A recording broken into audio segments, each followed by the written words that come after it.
Shiva news चॅनलमध्ये आपल्या सर्वांचे सहर्ष स्वागत। चला तर पाहूया आजच्या काही घडामोडी।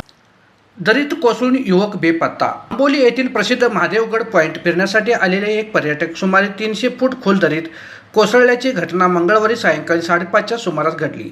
दरीत कोसळलेला युवक हा जत्राट निपाणी तालुका येथील असून डॉक्टर आयुब सय्यद असे त्याचे नाव आहे।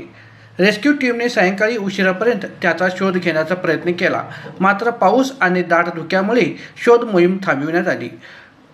उद्या सकाळी 6 वाजल्यापासून तपास मोहीम राबविण्यात येणार आहे।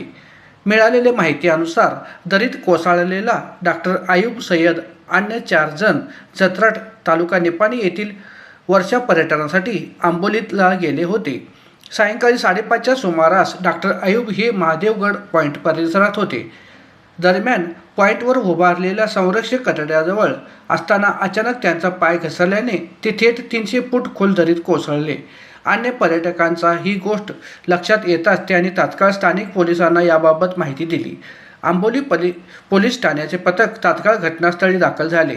त्यांनी परिस्थितीचा आढावा घेतला। स्थानिक आपत्कालीन बचाव पथक सह्याद्री ॲडव्हेंचर रेस्क्यू टीमने दरीत उतरून शोध मोहीम सुरू केली। मात्र मुसळधार पाऊस, दाट धुके आणि हळूहळू पसरणारा काळोख यामुळे रेस्क्यू ऑपरेशनमध्ये अडथळे निर्माण झाले। त्यामुळे शोध मोहीम स्थगित केली। शिवा न्यूजसाठी शिवानंद वशीदार चॅनलला लाईक व सबस्क्राईब करायला विसरू नका। बेल आयकॉन क्लिक करा।